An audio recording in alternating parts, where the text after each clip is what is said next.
Merry Christmas. Christmas శుభాకాంక్షలు. మీలో చాలామందికి క్రిస్మస్ అంటే అర్థం తెలియకపోవచ్చు.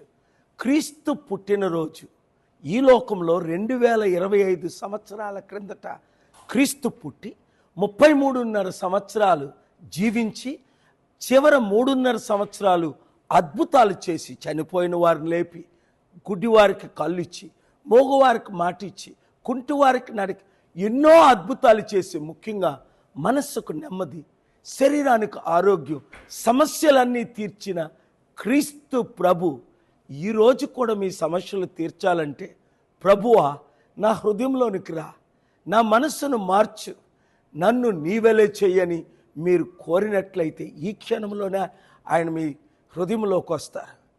వచ్చిన తర్వాత మీ జీవితం మారిపోతుంది.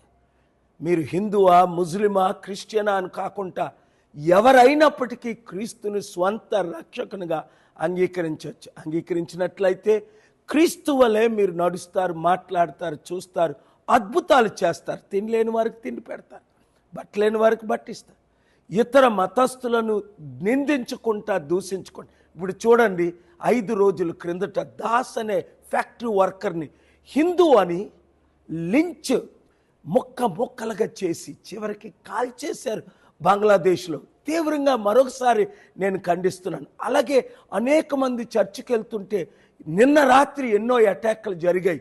హోమ్ మినిస్ట్రీస్, పోలీస్ ఆఫీసర్స్ యాక్టివ్గా ఉండి వీరు క్రిస్టియన్, వీరు ముస్లిం, వీరు హిందూ అని కాకుండా అందరూ శాంతి భద్రతగా ఉండడమే. అదే క్రీస్తు ఇచ్చిన message. I give you my peace, you take and share that peace. Love your enemies even irrespective of caste, creed, religion. God bless you. Merry Christmas. Transform your families.